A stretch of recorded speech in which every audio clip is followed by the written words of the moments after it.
Ombudsman Sumatera Utara memanggil pihak Yayasan Sekolah Dasar Swasta Abdi Sukma, Kepala Sekolah dan Dinas Pendidikan Kota Medan, terkait video viral seorang siswa SD dihukum duduk di lantai karena tidak membayar iuran sekolah. Pemanggilan dilakukan pada Senin 13 Januari 2025 di kantor Ombudsman Sumut, Jalan Asrama, Kota Medan. Ketua Yayasan SD Abdi Sukma, Ahmad Perlindungan, sebelumnya menjelaskan bahwa sekolah ini berkomitmen membantu masyarakat kurang mampu. Selama 6 bulan pertama, sekolah menggratiskan SPP dan dari Juni hingga Desember hanya dikenakan Rp60.000 per bulan. Perlindungan juga menyebutkan bahwa dari 79 siswa penerima program Indonesia Pintar di sekolah tersebut, 2 diantaranya adalah anak dari Ibu Kamelia. Dana PIP telah disalurkan langsung kepada orang tua siswa yaitu sebesar Rp450.000. Untuk anak kelas 4 SD pada April 2024, Rp450.000 untuk anak kelas 1 SD pada Desember 2024. Dana tersebut semestinya digunakan untuk kebutuhan pendidikan siswa. Kami di sekolah itu memberikan prioritas bantuan untuk anak-anak sekolah 6 bulan gratis. Januari sampai Juni itu kami gratiskan kepada sekolah. Juli sampai Desember itu dibayar uang sekolahnya untuk kelas 4 sampai kelas 6 Rp60.000. Karena ini sekolah untuk membantu yatim kurang mampu, kami juga mencari sumber-sumber pembiayaan untuk bisa pengganti uang sekolah yang Rp60.000 tadi. Dari 131 kami dapat bantuan PIB untuk tahun ajaran ini 79 orang, masih ada 52 lagi belum dapat. Tapi kami terus berjalan. Dari yang 79 ini, Ibu Kamelia ini anaknya 2 di situ, 2 dapat.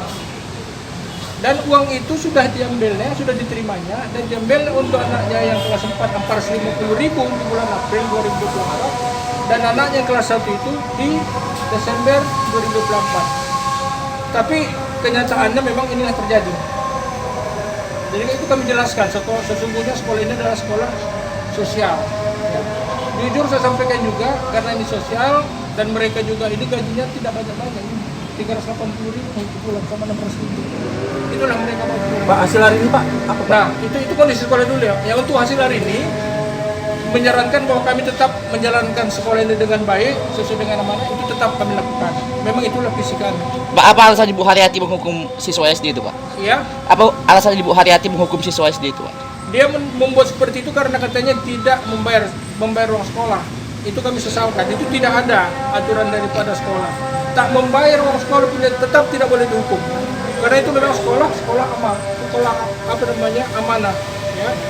Hasil pertemuan yang kedua tadi yang saya sampaikan, Ombudsman minta supaya anak ibu ini tetap sekolah. Kami terima, kami akan didik. Walaupun tadi malam di Kompas TV disebutkan bahwa anak ini akan dipindahkannya karena kata sudah tak nyaman, itu tidak benar. Dari Senin sampai Sabtu kemarin, anaknya terus bermain bersama dengan anak yang lain. Tapi hari ini anaknya nggak mau sekali masuk. Kami nggak tahu untuk apa seperti itu. Tapi kami tetap didik kalau dia datang. Karena itu tugas kami. Sementara itu, Kepala Bidang Pembinaan Sekolah Dasar Dinas Pendidikan Medan, Bambang Sudewo, mengatakan bahwa hukuman yang diberikan kepada siswa tidak berasal dari kebijakan sekolah. Guru wali kelas dan seluruh staf telah kami berikan pembinaan. Kepentingan anak harus tetap menjadi prioritas dan hukuman semacam itu tidak boleh terulang. Bambang juga menekankan pentingnya memisahkan tanggung jawab orang tua terkait pembayaran iuran dengan hak-hak siswa. Dengan pihak sekolah, ya. Karena kebijakan yang dilakukan oleh gurunya itu tidak diketahui oleh sekolah maupun pihak yayasan. Nah, kemudian pihak orang tua juga tanpa komunikasi dengan pihak sekolah terus melihat anaknya yang nanti. Jadi sebenarnya ini sebuah miskomunikasi dan ini sudah diselesaikan dan mudah-mudahan ke depan nanti tidak ada lagi efek-efek lainnya terkait dengan viralnya siswa tersebut. Ya, ini. Kita mungkin agar kejadian ini tidak terjadi lagi seperti sekolah ini seperti apa? Ya, kami sudah memberikan pembinaan tadi pagi, kami langsung turun ke sekolah bertemu dengan semua guru, kepala sekolah dan yayasan, melakukan pembinaan tentang apa yang harus kita lakukan. Yang pertama tentu anak, kepentingan anak itu harus kita kedepankan. Ya, jangan sampai terjadi lagi hal yang seperti itu. Bahwa rapot uang sekolah itu tanggung jawab orang tua. Jangan disangkut pautkan dengan anak-anak, apalagi dalam kepentingannya belajar. Itu tanggung jawab orang tua. Jadi apapun yang berkaitan dengan uang sekolah, tidak mengambil rapot ataupun yang lain, orang tua yang dikomunikasikan oleh sekolah, oleh wali kelas dan yayasan, ya, bukan anaknya yang dibeban. Nah, ini kita sudah memberikan pembinaan kepada pihak sekolah, kepala sekolah dan yayasan, terutama kepada guru-guru, agar ke depan nanti bahwa apapun peraturan yang kita lakukan, yang kita buat, harus sepengetahuan yayasan, kepala sekolah, dan kemudian sosialisasikan, sepakati, baru kapan mau dilaksanakan. Kapanpun itu dilaksanakannya harus disepakati dulu. Ya, ini pembinaan yang kita berikan kepada pihak sekolah dan guru-guru. Nah, kemudian berkaitan dengan anak tadi, saya katakan bahwa anaklah yang kita depankan, anak yang harus kita utamakan. Seandainya nanti anak itu masih ingin bersekolah di sekolah itu, maka kita harus memberikan jaminan bahwa tidak akan ada perlakuan yang tidak baik untuk anak itu. Tidak kita jamin tidak ada bully untuk anak itu terkait viralnya kasus ini. Karena dengan kasus ini maka sekolah kemudian menjadi hal yang negatif. Jadi kita jamin anak ini yang masih, kalau masih ingin bersekolah di sekolah itu, tetap kita buat nyaman mereka. Ya, ini yang kita lakukan kepada yayasan. Pihak yayasan telah memberikan sanksi kepada pihak guru yang telah membuat peraturan sepihak tanpa pengetahuan kepala sekolah dan yayasan. Ya, pihak sekolah sudah memberikan sanksi kepada guru tersebut. James Marihot Panggabean, perwakilan Ombudsman Sumatera Utara, mengungkapkan keprihatinannya terhadap insiden ini. Sangat disayangkan, hanya karena iuran sekolah, siswa dihukum secara fisik yang berdampak pada psikologisnya. Dana PIP yang seharusnya digunakan untuk pendidikan juga dinilai tidak tepat sasaran. Pertama, kami dari Ombudsman RI Provinsi Sumatera Utara untuk kami melakukan klarifikasi secara langsung kepada Kepala Dinas Pendidikan Kota Medan dan kepada kepala sekolah siswa saat ini menindaklanjuti pada isu yang berkembang pemberitaan dari teman-teman media bahwa ada anak peserta didik yang harus duduk di lantai pada saat proses belajar mengajar yang akan tertunda SPP, pembayaran SPP.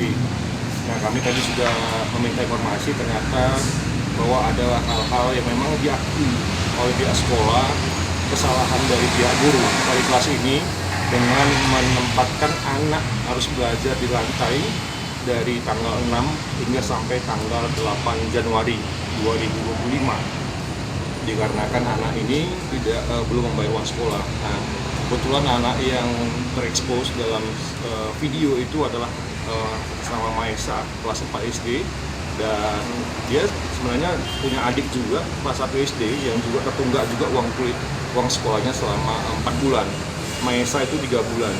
Nah, sebenarnya di dalam kelas 4 SD itu ada 4 orang mengalami pertunggakan uang SPP. 4 orang, ada 1 orang malah 6 bulan itu belum membayar SPP. Pada prinsipnya adalah kami dari Ombudsman RI Sumatera Utara sangat menyayangkan sekali dalam proses belajar mengajar itu harus seperti ini dilakukan oleh wali kelas untuk anak harus dibebankan pada suatu sanksi psikis dalam hal sebenarnya ini adalah tanggung jawab orang tua untuk membayar uang SPP. Yang kedua, sebenarnya pihak sekolah melalui yayasan juga menyampaikan sebenarnya ini sudah sekolah sudah memberikan bantuan 6 bulan gratis uang sekolah dalam satu tahun, dan 6 bulannya itu di Juli sampai Desember itu biaya dibayar oleh orang tua. Namun pada prinsipnya sebenarnya kedua anak ini yang kelas 4 SD dan kelas 1 SD ini, Maesa dan adiknya, itu menerima dana PIP dari pemerintah. Nah, itu yang sebenarnya ada sebenarnya dana yang untuk membantu pendidikan si anak yang nggak tepat sasaran, sebenarnya untuk membantu biaya pendidikan si anak. Apapun itu, kami pada prinsipnya mendorong tadi, kami juga menanyakan kepada distrik selaku pembina satuan pendidikan, sudah seberapa jauh intensitas Dinas Pendidikan selaku pembina dan pengawas satuan pendidikan untuk mendorong sekolah-sekolah di bawah naungannya untuk tidak berulang kembali hal yang sama, pencegahannya dan sebagainya. Nah, ini pihak Dinas Pendidikan tadi KBSD menyampaikan sebenarnya sudah ada imbauan melalui WA dan sudah ada surat yang itu sedang telusuri. Tapi apapun itu, saran masukan kami kepada KBSD tadi dengan Dinas Pendidikan Kota Medan, kami mendorong agar semakin sering intensitasnya untuk melakukan pembinaan dan pengawasan kepada sekolah-sekolah satuan pendidikan, terkhususnya perlindungan bagi anak ketika terjadi terbukakan uang sekolah itu. Lalu selanjutnya yang ingin saya sampaikan, kami lebih pada bagaimana pemulihan si anak ini ketika masih melanjutkan sekolah di SD tersebut. Jadi kami sudah tadi pesankan kepada yayasan dan kepada kepala sekolah untuk memulihkan hak psikisnya si anak ketika tetap melanjutkan di sekolah tersebut, untuk tidak adanya pemulihan dari peserta didik maupun guru-guru kepada si anak. Arti kata, anak mempunyai hak dasar menempuh dan mendapatkan pendidikan yang layak. Nah, itu juga nanti akan diawasi oleh Dinas Pendidikan Kota Medan. Mereka berjanji ketika anak ini pun tetap berlanjut sekolah disebut, pemulihan psikis anak itu harus dijamin. Ombudsman meminta Dinas Pendidikan meningkatkan pengawasan terhadap sekolah-sekolah untuk memastikan perlindungan hak anak, khususnya terkait beban biaya pendidikan. Ombudsman Sumatera Utara juga mendesak pihak sekolah untuk memulihkan hak-hak psikologi siswa agar mereka bisa melanjutkan pendidikan tanpa intimidasi, baik dari guru maupun teman sebaya. Dari Medan, Iwan Gunadi, Orbit Digital, memberitakan.